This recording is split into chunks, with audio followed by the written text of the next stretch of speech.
1857 पढ़ के आए तुम लोग?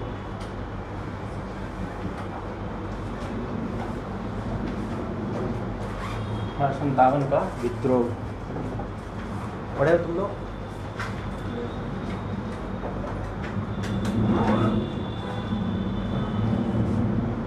इसमें जो हम लोग को पढ़ना होगा तो कुछ पार्ट होंगे, जैसे कारण इसका क्या क्या रहा है,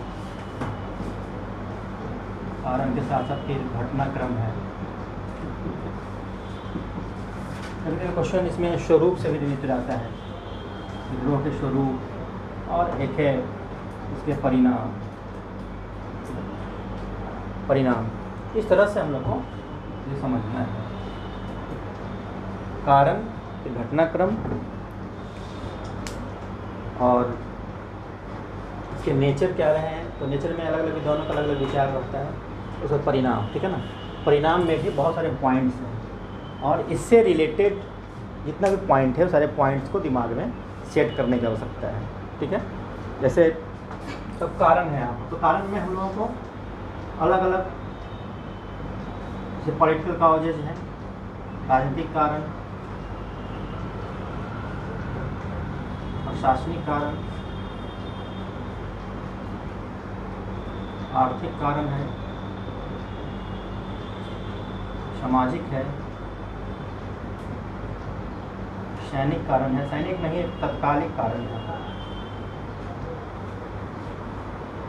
तत्कालिक कारण, दोनों एक ही साथ आ जाएगा। ये माइंड में अगर हमारा सेट है कि ये सब रीजन को हमें समझना है ध्यान से, तो इससे रिलेटेड सारे पॉइंट्स सामने फिर आने लगेंगे और उससे क्वेश्चन उससे बनेगा। जैसे पॉलिटिकल में हम लोगों को दो चीज़ इम्पॉर्टेंट है यहाँ पर। जब 1765 ईस्वी के बाद, 12 वर्ष बाद पे हम लोग आते हैं 1765, ठीक है, के बाद अंग्रेज़ों ने भारत में धीरे धीरे पॉलिटिकल इंटरफेरेंस को बढ़ाया। इकोनॉमिकल इंटरफेरेंस भी बढ़ा, ठीक है ना। तो पॉलिटिकल इंटरफेरेंस जब बढ़ा यहाँ पर, तो नई नई चीज़ सामने आने को मिलता है, नए नए सिस्टम आना प्रारंभ हो गए, नई नई पद्धति आनी प्रारंभ हो गई, जिसमें हम लोगों ने पिछले क्लास में दो चीज़ पढ़ा था। क्या पढ़ा था? तो सहायक संधि, सब्सिडियरी अलायंस, और दूसरा था डॉक्ट्रिन ऑफ लैप्स, व्यक्तिगत का सिद्धांत, राज्य हड़प, है ना, राज्य हड़प की नीति, डॉक्ट्रिन ऑफ लैप्स। ये दोनों हम लोगों ने पढ़ा है और दोनों में सारा चीज़ हम लोगों ने देखा था, एक एक पॉइंट की क्या इसके तरीके थे, किस प्रकार से सब्सिडी अलायंस में क्या क्या पॉइंट था, ये तुम लोगों ने पढ़ा था, इसमें भी पढ़ा था। दोनों का ऑर्डर भी हम लोगों ने पढ़ा था इसको, ठीक है। इसको दिमाग में रखना है, तो क्वेश्चन उससे बनता है। उसके बाद प्रशासनिक कारण में तुमको ध्यान रखना है कि प्रशासन का जो तौर तरीका था, जो ढांचा था, टोटली एक्सप्लॉयटेशन पे आधारित था, एक्सप्लॉयटेटिव।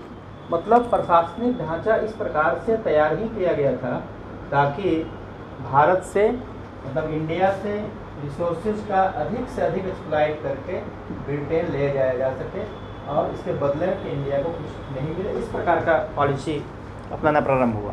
दूसरा, प्रशासन में ऊंचे पद पर भारतीयों की बहाली नहीं हो रही थी, ठीक है। जब इनका सिस्टम अपना स्टार्ट हुआ फिर भी भारतीयों को प्रशासन में कहीं कोई स्थान नहीं था, भारतीयों को दोयम दर्जे का माना जाता था। ये सारा चीज़ यहाँ पर सामने आता है, ये पॉइंट्स, ठीक है। ये प्रशासनिक भेदभाव यहाँ लिखना है, एडमिनिस्ट्रेटिव डिस्क्रिमिनेशन, जिसमें भारतीयों को किसी भी उच्च पद पे, खासकर सूबेदार से ऊंचा कोई भी पद भारतीयों को नहीं मिलता। और प्रशासनिक ढांचा इस प्रकार तैयार किया गया था जिसमें केवल शोषण, है ना, अधिक से अधिक शोषण की पद्धति पर बल दिया गया था। ये तुमको 2-3 पॉइंट दिमाग में रखना है।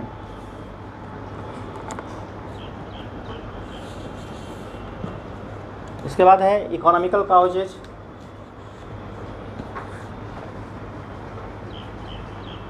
इकोनॉमिकल में यहाँ पर 4-5 पॉइंट उनको ऐसे बना लेना है। पहला है ऊंची लगान की दर, हाई लैंड रेवेन्यू,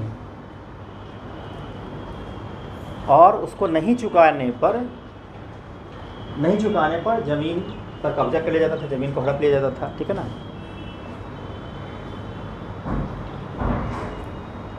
जैसे स्थायी बंदोबस्त में हम लोगों ने पढ़ा था, एक नियम था, सनसेट क्लाउज, सूर्यास्त नियम। क्या था सूर्यास्त नियम? रोहित कुमार पढ़े थे सूर्यास्त नियम? ठीक वाला तुमने पढ़ा है। सूर्यास्त नियम में क्या था कि अगर निर्धारित तिथि के सूर्यास्त तक, सूर्य डूबने तक लगान जमा नहीं होता था, जिस जमींदार का लगान जमा नहीं होता था उसकी ज़मींदारी भी नीलाम कर दी जाती थी। ठीक है ना। तो उससे क्या होगा, जो इस तरह के ज़मींदार होंगे भी नाराज होंगे। ठीक है। तो सूर्यास्त नियम के तहत ज़मींदारी का छीन जाना एक पॉइंट। नेक्स्ट, कृषि में या कृषि का पिछड़ापन, उसमें किसी प्रकार का सुधार नहीं किया जाना, किसी प्रकार का सुधार नहीं किया जाना। और दूसरा हम लोगों ने देखा था ये 1813 के बाद, 1813 के चार्टर एक्ट के बाद हम लोगों ने इंडस्ट्रियल कैपिटलिज्म में पढ़ा था कि ब्रिटेन में जब औद्योगिक क्रांति हो जाती है तो ब्रिटेन से बना हुआ माल इंडिया में आना प्रारंभ होता है, तैयार माल इंडिया में आना प्रारंभ हो जाता है और इंडिया से कच्चा माल ब्रिटेन को जा रहा था। इससे क्या हुआ कि जब तैयार माल यहाँ पर आ रहा है, मैन्युफैक्चर्ड गुड्स, ठीक है, मैन्युफैक्चर्ड गुड्स जब यहाँ पर आ रहा है, इससे क्या हो रहा है, यहाँ के उद्योगों का पतन हो रहा है, उद्योगों का पतन, डिसइंडस्ट्रियलाइजेशन, इसको बोलते हैं यहाँ पर डिसइंडस्ट्रियलाइजेशन। डिसइंडस्ट्रियलाइजेशन का मतलब क्या होता है कि वह ऐसी अवस्था है, वैसी स्थिति है जिसमें किसी खास भौगोलिक क्षेत्र में या किसी खास कंट्री में जो वहाँ के पुराने उद्योग हैं उनको समाप्त कर दिया गया और उसके बदले में कोई नया इंडस्ट्री नहीं लगाया गया। मतलब नए इंडस्ट्री से पुराने इंडस्ट्री को रिप्लेस नहीं किया गया, बल्कि पुराने इंडस्ट्री को समाप्त कर दिया। जो यहाँ कॉटेज इंडस्ट्री था, कुटीर उद्योग था, भारत में काफ़ी समृद्ध था।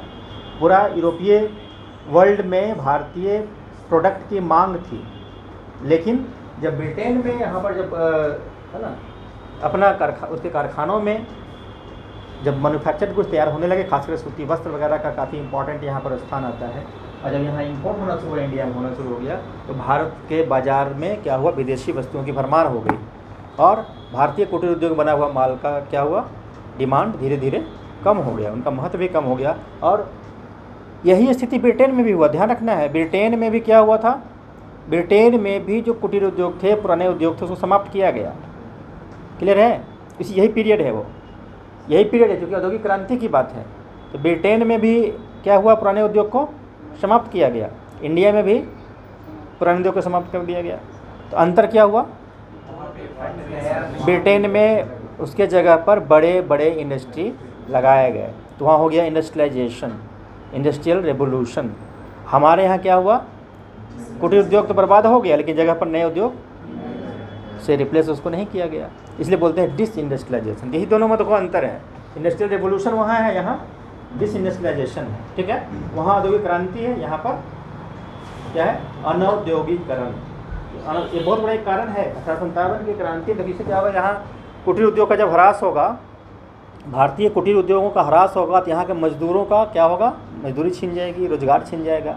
ठीक है, फिर कच्चा माल जहाँ वो बन रहा है उसकी समस्याएं हो जाएगी, वहाँ जो उत्पादन कर रहा है उनको समस्याएं हो जाएंगी, उस पर एक्सपोर्ट इंपोर्ट में जो व्यापारी यहाँ लगे हुए थे उनको समस्याएं हो जाएंगी। ठीक है ना। तो इस प्रकार से भारत में काफ़ी प्रॉब्लम होना प्रारंभ होता है इसके चलते। नेक्स्ट पॉइंट है, जैसे विभिन्न प्रकार के जब घटनाएं होती थी, जैसे बाढ़ है, सूखा है, सूखा के समय बहुत सारा अकाल हो जाता था। अकाल के समय जो आर्थिक सहायता सरकार को देनी चाहिए, जैसे हमारी सरकार अभी स्वतंत्र भारत सरकार देती है, अभी देखो फ्लड का समय है, फ्लड में राहत और पुनर्वास के कार्य सरकार बहुत ही बेहतर तरीके से करती है आज की सरकार। लेकिन उस समय की सरकारें क्या होती थी, उसी काम को बेहतर तरीके से नहीं कर पाती थी। तो अकाल पड़ने के दौरान देखो, उत्पादन कम होना या अकाल पड़ना, उससे जितनी मौतें होती है उससे ज़्यादा मौतें हो जाती है मिसमैनेजमेंट से, या फिर उसको केयर सही ढंग से नहीं करने से। तो ब्रिटिश गवर्नमेंट को क्या इससे क्या लेना देना था, इसे बहुत अच्छे तरीके से केयर नहीं किया। तो विभिन्न प्रकार के विभिन्न समयों में अकाल और अकाल के बाद रिलीफ और रिहैबिलिटेशन, राहत और पुनर्वास के कार्य को बेहतर तरीके से नहीं चलाया जाना।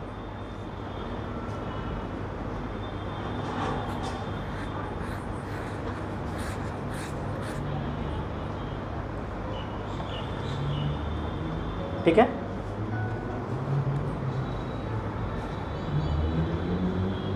ये सब पॉइंट ऐसे तुम लोगों को लिखना है। इसी प्रकार सोशल, सामाजिक कारण सामाजिक में यहाँ पर दो चीज़ दिमाग में रखोगे, दो बातें। एक है सोशल डिस्क्रिमिनेशन,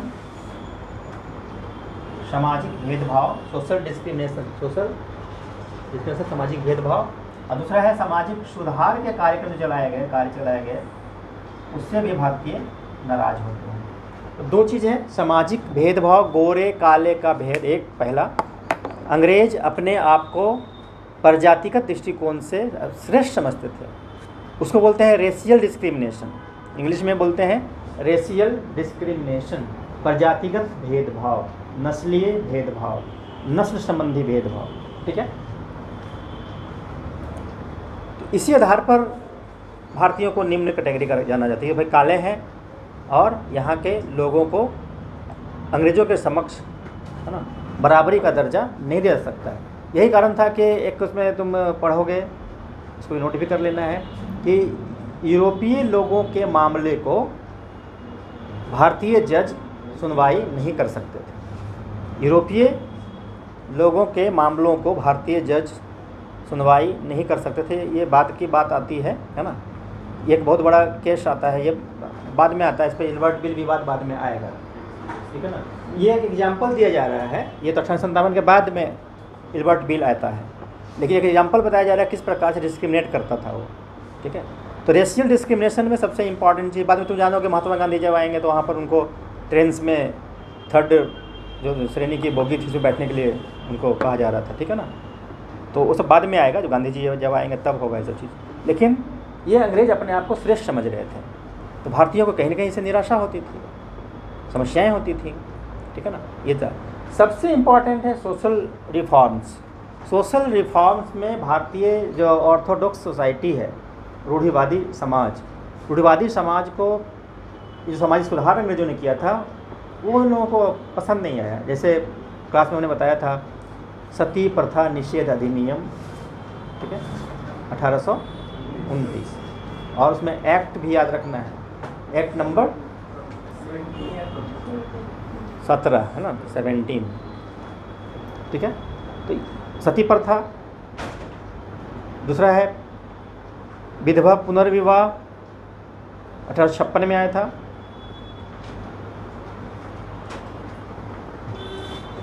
बाल विवाह निषेध कानून, चाइल्ड मैरिज प्रोहिबिशन एक्ट।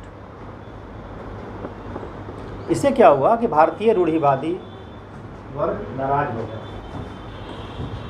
तो यहाँ पर ये दोनों समझ में आ गया, सोशल कॉजेज समझ में आ गया। एक तो सोशल डिस्क्रिमिनेशन था जिसको हम लोग बात कर रहे थे, रेशियल डिस्क्रिमिनेशन, दूसरा है सोशल रिफॉर्म्स।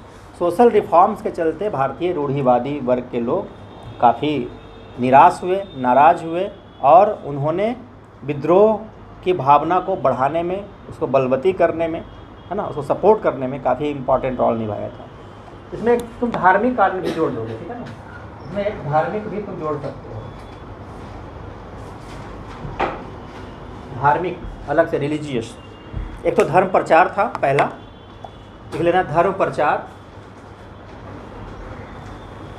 अब धर्म प्रचार में क्या करते थे, वो ज़बरदस्ती धर्मांतरण करवाते थे, कन्वर्जन करवाते थे। खासकर 1813 यहाँ लिखे हैं हम लोग, 1813 ईस्वी के चार्टर एक्ट में, ठीक है ना, जब लेसेस फेयर का सिद्धांत आया। लेसेस फेयर का मतलब होता है क्या, मुक्त व्यापार की नीति, हस्तक्षेप की नीति, जिसमें आर्थिक दृष्टिकोण से किसी प्रकार का हस्तक्षेप राज्य का नहीं होता है, ठीक है, राज्य का कोई हस्तक्षेप नहीं होता है। तो उसमें क्या हुआ, जैसे तुम पहले पढ़े थे, पहले तुम लोगों ने पढ़ा था कि ब्रिटेन की महारानी ने ईस्ट इंडिया कंपनी को चार्टर दिया था और व्यापार वाणिज्य करने के लिए पूर्वी देशों के साथ एक अधिकार प्रदान किया था।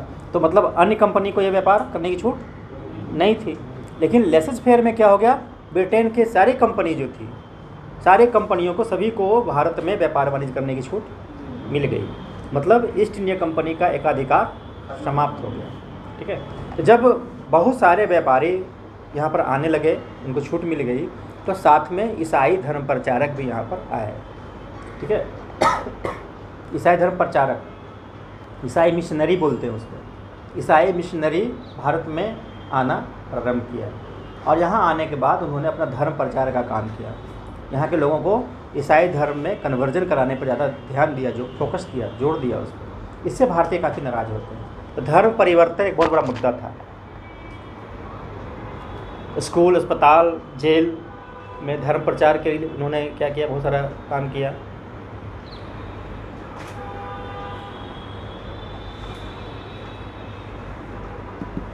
एक चीज़ यहाँ पर हुआ था, जैसे देखो हिंदू है और उसने क्रिश्चियन रिलीजन को अपना लिया, ठीक है।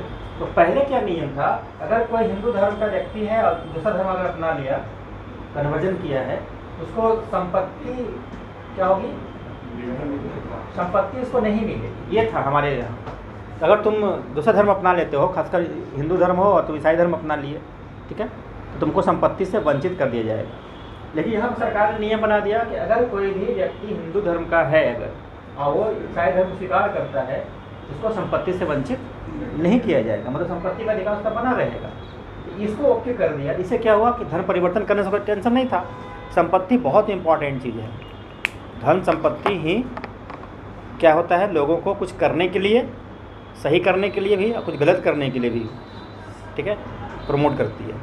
इसे संपत्ति का यह है। अब यहाँ जब संपत्ति का अधिकार उसको मिला रहेगा, वर्तमान बरकरार रहेगा, किसी को कन्वर्जन में कोई समस्याएं नहीं होगी, आसानी से होगा। इससे धर्म प्रचार में क्या होगा, बढ़ावा मिलेगा। इससे भी भारतीय काफ़ी नाराज हुए। क्लियर है ना, ये सब पॉइंट विचार। बाकी सैनिक कारण है। नेक्स्ट पॉइंट 1856 में था ये वाला, ये हिंदू धर्म से ईसाई धर्म में कन्वर्जन वाला जो था वो 1856 का कानून बनाया गया।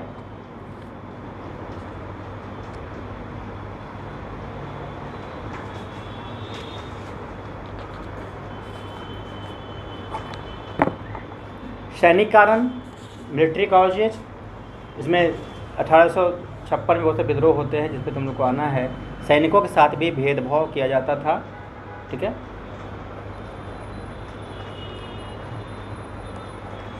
भारतीय और यूरोपीय सैनिकों के वेतन में, उनके मेंटेनेंस में अंतर था।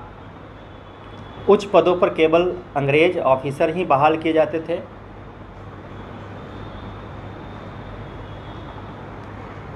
यहाँ पर भी धार्मिक भेदभाव की बात थी, जैसे हिंदुओं को चंदन लगाने पर, मुस्लिम सैनिकों को दाढ़ी रखने पर, जो मुस्लिम समाज में तो अपना है, सिखों को पगड़ी रखने पर मना किया जाता था, पाबंदी लगाई जाती थी। इससे सैनिकों के मन में असंतोष था, चूँकि धर्म एक इंटरनल अप्रोच होता है, व्यक्ति उसको एक्सेप्ट करता है और उसके अकॉर्डिंगली अपना वो रहन सहन को व्यवस्थित करता है, ठीक है ना।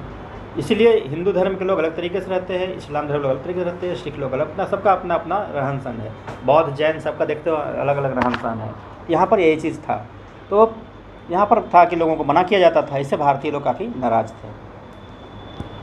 एक था कि भारतीय समाज में, परंपरागत समाज में समुद्र पार करना पाप माना जाता था, जो हम लोग वैदिक काल में भी पढ़ते आए हैं। लेकिन यहाँ पर क्या हुआ कि बहुत सारे अभियान में, जैसे कि खासकर बर्मा अभियान जो है, बर्मा के अभियान में यहाँ से बैरकपुर से सैनिक को भेजा गया था, समुद्र पार करके भेजा गया था। समुद्र पार करके भेजा गया था। जो नहीं जाना चाहता था उसके साथ काफ़ी अत्याचार किया गया, ज़बरदस्ती सैनिकों को वहाँ से भेजा जा रहा था म्यांमार अभियान के लिए। इससे भारतीय काफ़ी नाराज है। बैरकपुर विद्रोह होता है वहाँ पर, ठीक है ना। तो एक ये चीज़ था। दूसरा, बाहर जाने पर एक्स्ट्रा भत्ता मिलना चाहिए। यूरोपीय सैनिकों को मिलता था, भारतीय सैनिकों को भत्ता भी नहीं मिल रहा था। और सांस्कृतिक, सामाजिक, धार्मिक दृष्टिकोण से समुद्र पार करने को लोग पाप समझते थे। इससे ये लोग काफ़ी निराश हुए। एक सैनिक कारण भी है, धार्मिक कारण भी है ये, ठीक है ना। तो समुद्र पार करने पर फोकस किया जाता था, जोर दिया जाता था इस चीज़ पर। तो बैरकपुर का विद्रोह इसी से जुड़ा हुआ है, ठीक है ना। एक और था कि सैनिकों के लिए जो पत्राचार होता था, तो मिलिट्री को तो आज भी लोग क्या करते हैं, सैल्यूट करते हैं, ठीक है ना। उस समय भी करते थे लोग, ठीक है। देश की रक्षा के लिए कोई भी व्यक्ति काम करता है तो उसके प्रति लोगों का व्यवहार, उसके प्रति लोगों की सोच काफ़ी सम्मानजनक होती है। ये प्राचीन काल से होता आया है, ठीक है ना, प्राचीन काल से है ये, और वो आज भी है। इसीलिए हमारे यहाँ ये व्यवस्था थी कि अगर किसी सैनिकों के परिवार की चिट्ठी आती है, पत्र आता है, ठीक है ना। तो पत्र पर किसी प्रकार का शुल्क नहीं लगेगा। होता है चिट्ठी आता है तो तुम्हारा चाहे पोस्ट कार्ड हो, लिफाफा हो, है ना, कुछ भी, उस पर टिकट तो लगता है। लेकिन उस समय व्यवस्था थी कि सैनिकों की चिट्ठी जब आएगी उस पर किसी प्रकार का शुल्क नहीं लगेगा। लेकिन अंग्रेज़ों ने क्या किया, पत्र व्यवहार में एक अधिनियम ला करके उस पर शुल्क लगा दिया। सैनिकों के लिए परिवार से चिट्ठियाँ आती थी, उस पर शुल्क लगाया। इससे सैनिक काफ़ी नाराज हुए। सब पॉइंट लिख लेना है।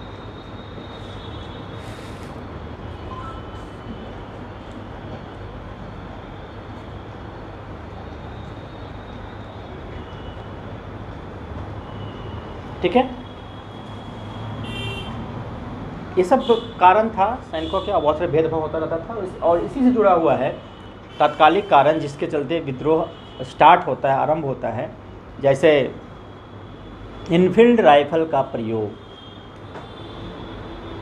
इनफील्ड राइफल का प्रयोग, एक नया राइफल आया था सैनिकों के लिए, ठीक है ना, और उसको उपयोग करना था। तो किस प्रकार करते हैं, उसमें जो कारतूस जो होता था, कार्टेज बोलते हैं उसको भरने के लिए, उसमें डालने के लिए मुंह से उसको खोलना पड़ता था। मुंह से खोल के उसमें डालना पड़ता है। जैसे बम वगैरह होता है, बम का पिन खोलता है, लोग फेंकता है, तो उसे कार्टेज को क्या करना, मुंह से खोल करके उसमें डालना था, ठीक है ना। तो वहाँ पर अब रियलिटी है या फिर ये एक तरह से अफवाह था, र्यूमर था। बताया गया कि इसमें गाय और सूअर की चर्बी मिली हुई थी। तो गाय की चर्बी तो हिंदू धर्म के लोग उसको मुंह में नहीं लगा सकते, गाय को, और सूअर का है तो इस्लाम धर्म के लोग मुंह से नहीं लगा सकते थे। इसके बारे में बहुत सारी बातें हैं इतिहास में, सही भी लोग कहते हैं, र्यूमर भी कहते हैं। बातें कुछ भी हो, इसका परिणाम क्या हुआ ये समझना है। तो इससे क्या हुआ कि भारतीय सैनिक, चाहे हिंदू हो चाहे मुसलमान हो, वो काफ़ी नाराज़ होते हैं और बैरकपुर में ही क्या हुआ, इसको यूज करने से मना कर दिया, ठीक है। तो मंगल पांडे के नेतृत्व में सैनिकों ने इसको इस्तेमाल करने से मना कर दिया और वहाँ विद्रोह हो गया। और ये 38वीं इन्फेंट्री थी, 34वीं नेटिव इन्फेंट्री, 34th NI लिखना है, 34th NI नेटिव इन्फेंट्री।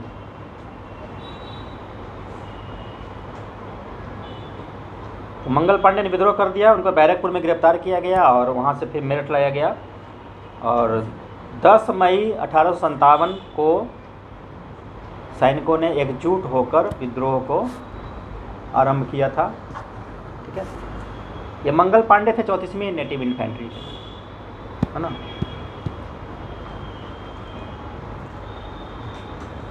अब कुछ पॉइंट से नोट कर लेना है कि सबसे पहले एनफील्ड राइफल का प्रयोग बंद किया 19वीं नेटिव इन्फेंट्री, पैदल सेना। और मंगल पांडे किस नेटिव इन्फेंट्री के थे? हाँ, ये अब क्वेश्चन आता है, ध्यान रखना है। तो सबसे पहले एनफील्ड राइफल का प्रयोग बंद करने का, है ना, 19वीं, है ना, नेटिव इन्फेंट्री। और उस इससे क्या हुआ कि 19वीं नेटिव इन्फेंट्री को बर्खास्त कर दिया, इसको डिजॉल्व कर दिया गया। इसको तो बंद कर दिया कि भाई एनफील्ड राइफल हम उपयोग नहीं करेंगे, तो उसको डिजॉल्व कर दिया गया। और ये बुरहानपुर में हुआ था, बुरहानपुर 2 फरवरी 1857, ठीक है। इसी प्रकार मंगल पांडे के 34वीं नेटिव इन्फेंट्री उन्होंने विरोध किया और जब ज़्यादा प्रेशर में पड़ा तो उन्होंने सार्जेंट को गोली मार दिया था, ठीक है। 34वीं नेटिव इन्फेंट्री, घटनाक्रम लिख लेना है। उन्होंने क्या किया, अपने सार्जेंट मेजर को गोली मार दिया, जिससे क्या उन पर देशद्रोह का मुकदमा चलाया गया और उनको फांसी की सज़ा हो गई, ठीक है। 29 मार्च 1857 को मंगल पांडे को फांसी की सज़ा हुई। तो कुछ पॉइंट्स है जो कभी कभी क्वेश्चन आता है। 29 मार्च, और इसी से तुम्हारा भगत सिंह के बारे में आएगा, भगत सिंह, ठीक है, राजगुरु, ठीक है ना। इन तीनों को फांसी कब हुई थी? 23 मार्च 1900। तो याद रखने का है, ठीक है ना। देखो 29 बुक परीक्षा दे के आया है। कब?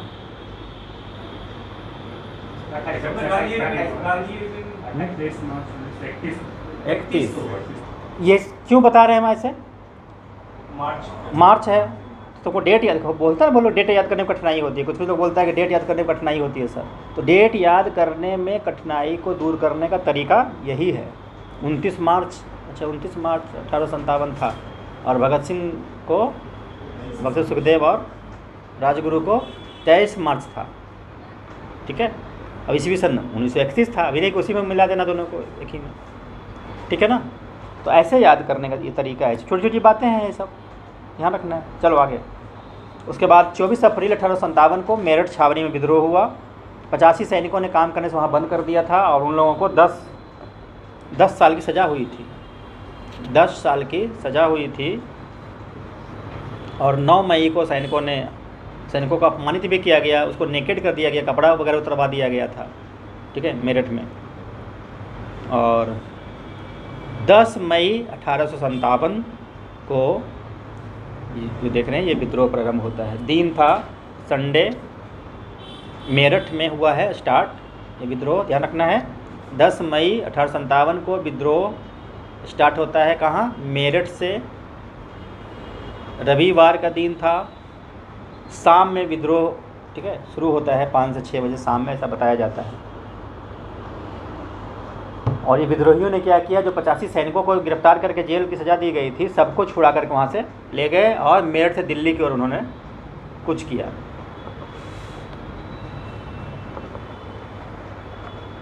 इसमें 34वीं नेटिव इन्फेंट्री, इसमें कौन कौन था? 34वीं नेटिव इन्फेंट्री, 11वीं और 20वीं इन्फेंट्री, 11th एंड 20th। और 12 मई 1857 को सैनिकों ने दिल्ली पर अधिकार कर लिया और बहादुर शाह जफ़र को विद्रोहियों का नेता घोषित किया। बहादुर शाह जफ़र अंतिम मुग़ल सम्राट है ना, और उनको इन्होंने अपना नेता घोषित किया। उधर से पंजाब से अंग्रेजी सैनिक आए, ध्यान देना है। पंजाब में था, पंजाब में सैनिक अंग्रेज लोग डटे हुए थे, तो उधर से पंजाब, यहाँ देखो ऐसे, ये तुम अगर इसको दिल्ली, यहाँ दिल्ली बनाते हो, इसको दिल्ली है, ये यहाँ पर मेरठ है, ठीक है ना। तो मेरठ से दिल्ली ऐसे जाते हैं विद्रोही लोग, भारतीय सैनिक। और पंजाब से आता है इधर से अंग्रेज सैनिक, पंजाब से उधर से अंग्रेज सैनिक आया, सपोर्ट के लिए आया। हमारे जो जितने भी देख रहे हो राष्ट्रीय आंदोलनकारी या विद्रोही जहाँ से जा रहे थे दिल्ली पर उन्होंने कब्जा कर लिया और दिल्ली को फिर से छुड़ाने के लिए, मुक्त कराने के लिए यहाँ क्या हुआ, पंजाब से सैनिकों को बुलाया गया। ये फोटो बना लेना है ऐसे। और 21 सितंबर 1857 को अंग्रेज़ों ने दिल्ली पर अधिकार कर लिया फिर, ठीक है। मतलब मई से जून, जुलाई, अगस्त और 21 सितंबर तक, है ना, क्या हुआ, ये विद्रोहियों के कब्जे में रहा दिल्ली।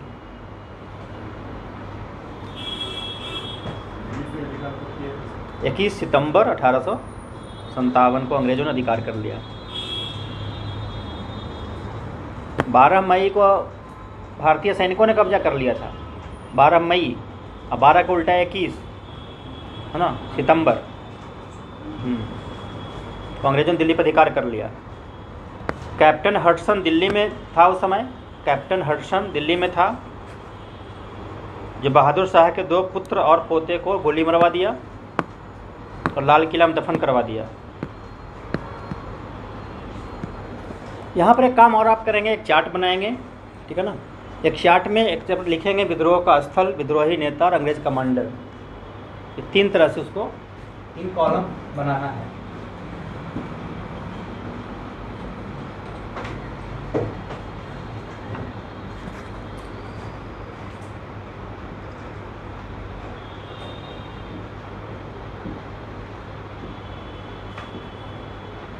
विद्रोह का स्थल,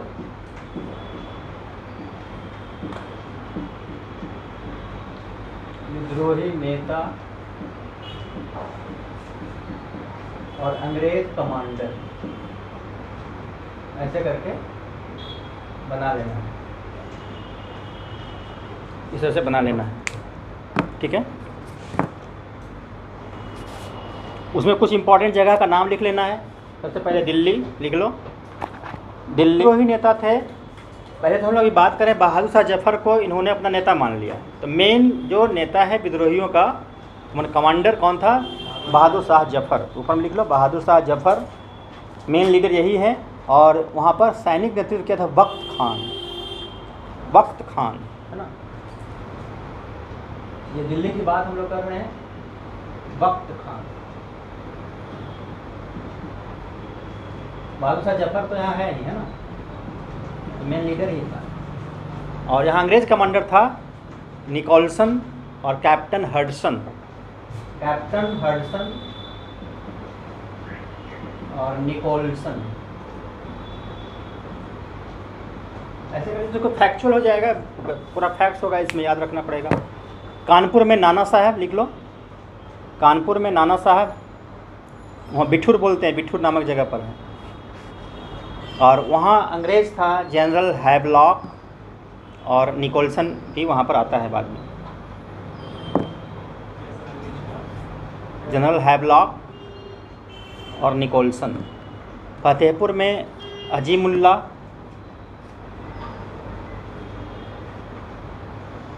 और जनरल रेनर्ड और सर कैंपबेल। फतेहपुर में विद्रोही नेता थे अजीमुल्ला, और अंग्रेज था जनरल रेनर्ड और सर कैंपबेल। लखनऊ में बेगम हजरत महल, ये बहुत इंपॉर्टेंट है। लखनऊ में बेगम हजरत महल, ये बेगम हजरत महल नवाब की पत्नी है, अवध के नवाब की पत्नी है। और यहाँ पर अंग्रेज के तरफ से था जनरल हैवलॉक और आउटरम, जेम्स आउटरम। ठीक है। इलाहाबाद के बारे में बार बार पूछता है। लियाकत अली खान, और उधर था जनरल नील।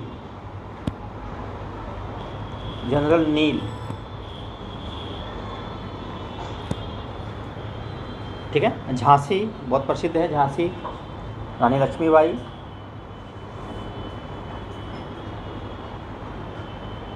और यहाँ अंग्रेज़ था general heroes. Doctrine of lapse में हम लोगों ने पढ़ा था, गंगाधर राव की मृत्यु होने के बाद, है ना, झांसी की रानी ने गोद लिया था। ठीक है। किसको? दामोदर राव को। ठीक है। जिसको अंग्रेजों ने मान्यता नहीं दिया था, इस पर यहाँ पर रिवोल्ट होता है। 17 जून 1858 को ये वीर गति को प्राप्त हुई थी। ये डेट भी नोट कर लेना है। 17 जून 1858, 57 नहीं 58, है ना, को शहीद हुई थी झांसी में। जनरल हीरोज लिख लिया। कालपी ग्वालियर एक साथ लिखना है। तात्या टोपे और कालपी ग्वालियर में भी जनरल हीरोज ही था। जनरल हीरोज हो गया। ऐसा ही था बिहार में, मतलब आरा भोजपुर। ठीक है। वीर कुंवर सिंह। और यहाँ पर था William Taylor, major Vincent Eyre और Hamilton. William Taylor, major Vincent Eyre और हैमिल्टन। ठीक है। मथुरा में था देवी सिंह,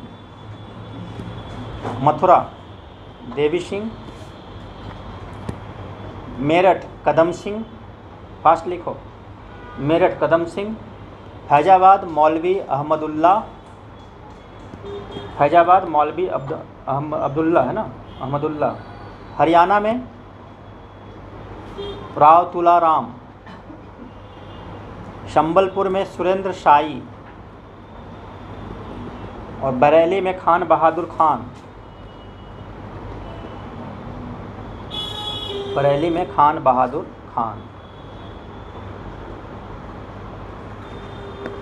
ठीक है। याद हो जाएगा ये सब।